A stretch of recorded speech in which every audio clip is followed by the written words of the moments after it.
Hello, welcome to the video. Today I wanted to do something a little bit different.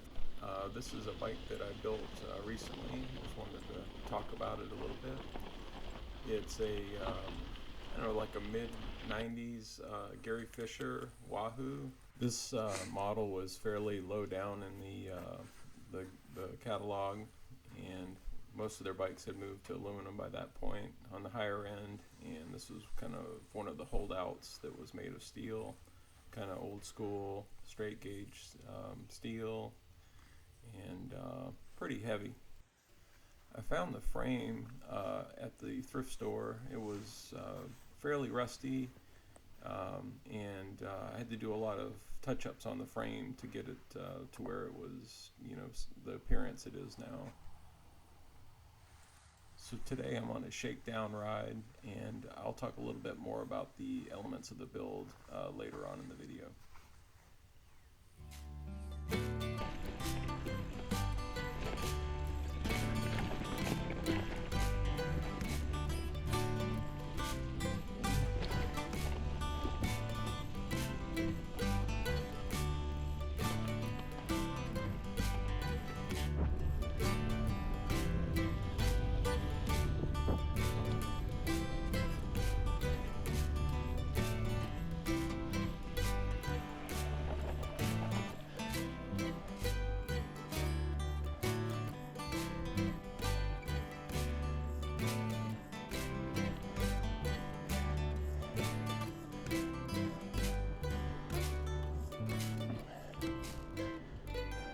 One of the most distinctive elements of this build is the corner bars from Surly, which I picked up at a bike swap.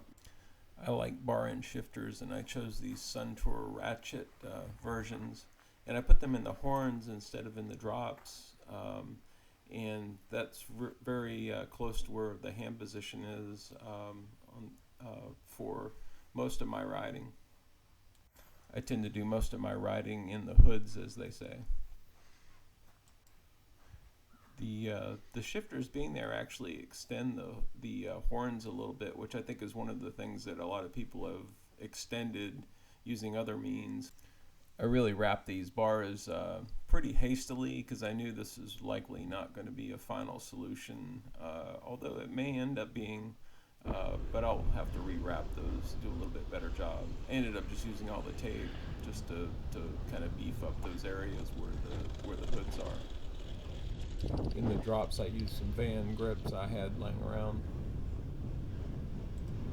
I did have to buy a new stem, one with a cap on it, so that you can fit the corner bars, because obviously you can't slide them in like you can a normal bar.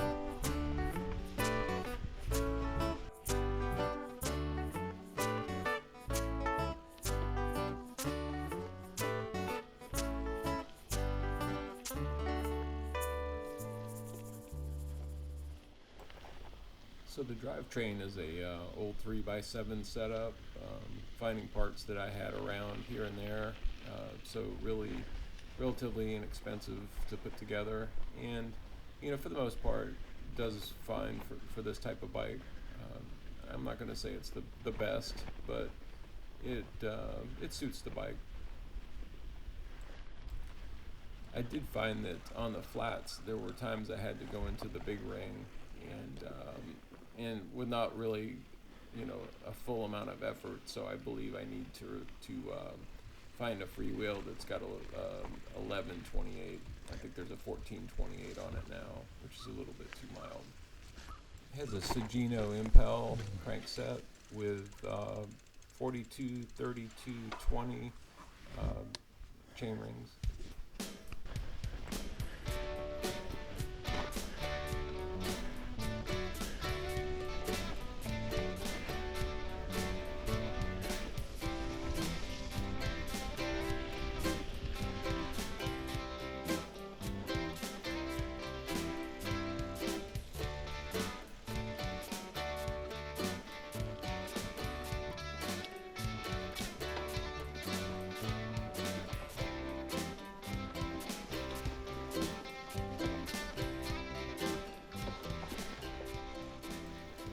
budget theme continues with the wheels.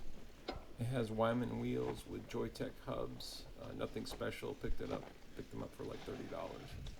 And I got a new set of Billy Bonkers tires. I chose the tires because I'm going to be using it for kind of mixed use, as you're seeing on this video here, where I'm going to be on some trails, but probably even more time I'm going to be spent on pavement and nicer roads. The brakes are cheap Pro Maxes, nothing special. I'll be looking to upgrade those in the future. But really, even on a wet day like today, they worked pretty well.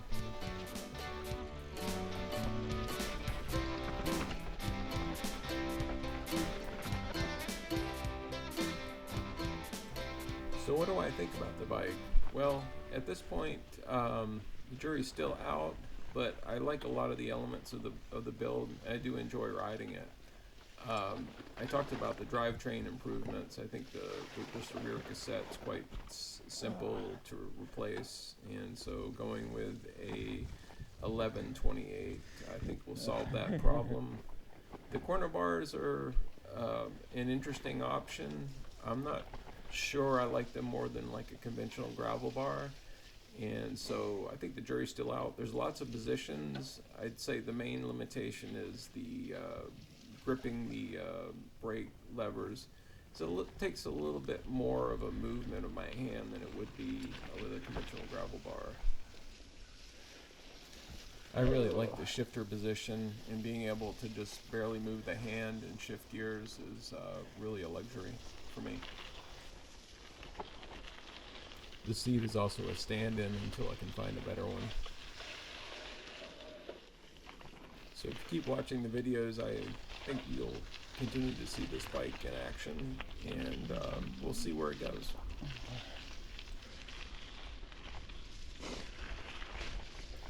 Thank you for watching the video, and if you have a comment, please leave it, and like and subscribe. See you next time.